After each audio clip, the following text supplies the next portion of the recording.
голын асуудлыг бүрэн шийдчихнэ гэж ойлгож бас болохгүй. Авсан шин техник хэрэгслээ зөв хэрэглэж, зөв ашиглаж сурах нь бас нэг томоохон хүчин зүйл.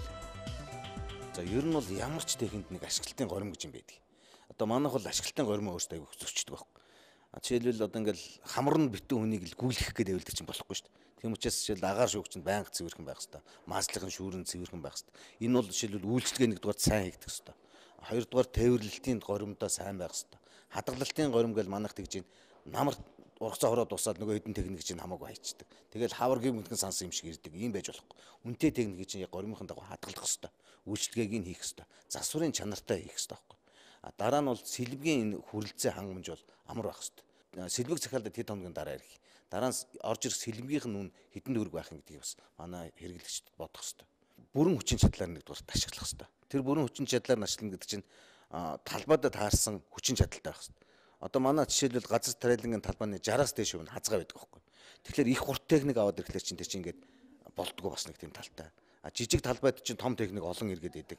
Тэгэхээр бас алдагдaltaй байдаг. Цөөх иргэдэг учраас алдагдaltaй байдаг. Тэгээд нөгөө дээр нь ямар агрегаттай холбох юм. Жишээлбэл 160 морины хүчтэй тракторт бид нар хэдэн сэлэх зүүж болох юм. Хэдэн сэрүүлэх зүүж болох юм гэдэг. Тэгжээж нөгөө зүтгэх хүчнийхээ ангилалд агрегатаа яг тааруулж ашиглах хэрэгтэй байхгүй. Тэгэх юм бол нөгөө зардал юм чинь бас эмнэгдэнэ. За дээр нь бол ашиглалтын зардал гэдэг нэг зүйл байгаа. Энэ ашиглалтын зардал гол нь бол шатхууны зарцуулалт байдаг. Одоо тим техник ийм зарцуулалтаа гэдээ яриад байна шүү дээ. Яг үндсэндээ бол жишээлбэл 120 морины хүчин чадал гаргадаг дотоод шаталтын хөдөлгөөр бол ер нь ойролцоо хэмжээний шатхуун эдэлнэ.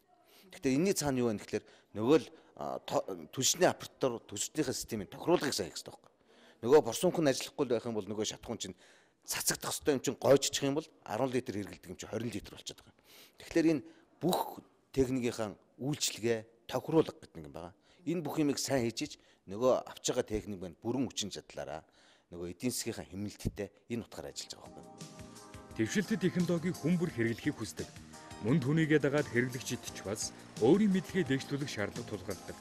Гэвч тухайн шинэ бүтээгдэхүүнийг яаж хэрэглэх, яавал эдгээг нь урсгах талаар мэдээлэл хумсдул давхар зөвлөгөөгөө үйлчилгээ өнөөдөр бас өгүүлэгддэг. Тэгвэл Агромаш компани техник сэлбэгт нийлүүлэхийн зэрэгцээ явуулын засвар үйлчилгээ, оншилгоо хийх үйлчилгээг газар тариалангийн үйлдвэрлэл эрхлэгчдэд үзүүлдэг юм байна. Мөн өөрсдийн мэрэгчлэнүүдээ юутай үйлдвэрт сургаж бэлджээ. Цаашид ч улам өргөн хүрээнд хамтарч ажиллах юм байна. Монголын зах зээл бусад орныхтой харьцуулахад жижиг, газар тариалангийн салбар нь хөгжлийн шатндаа байгаа. Гэхдээ төрөөс энэ салбартай их анхаарч байгааг сонссон.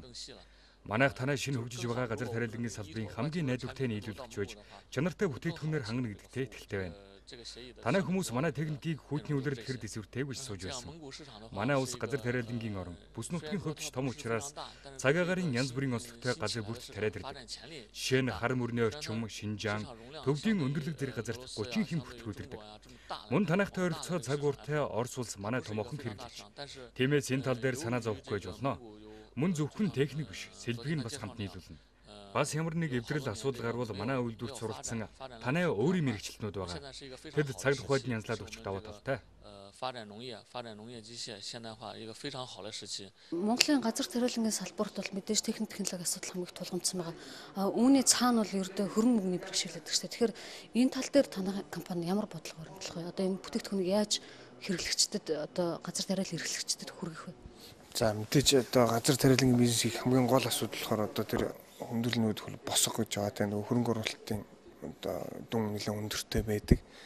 За тэгэхээр энэ дээр бид нэр яаж хамтарч ажиллаж байгаа вэ гэхээр нэгдүгürt одоо бид нэр техникээр лизингээр өгч болж байна. Одоо 3-4 банктай бид нэр хамт ажиллагааны гэрээ байгуулсан. Ингээд лизингээр техник нийлүүлэх ийм байдалтай байж болж байгаа.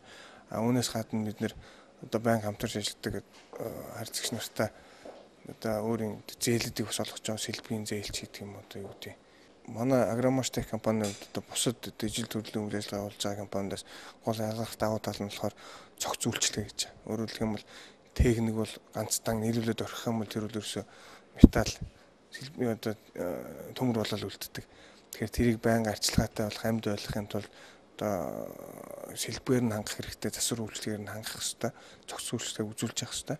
Тэр энэ утгаараа Улаанбаатарт дархан дээрээ бид нэр сэлбэгийн дэлгүүрүүд ажиллуулж байгаа. Үүнээс гадна засвар үйлчлэгээний төв маань ажиллаж байна. Харилцагч нараа нөгөө 1000 сонсохоор нэг үзэгдэх шиг нүдээр үзэх боломжийг л олгож байгаа. Тэгээд бидний хувьд болохоор энэ бүтээгдэхүүнийг аав гэдэг ах биш, хамгийн гол нь бид нэр сонголтыг одоо бий болгоно.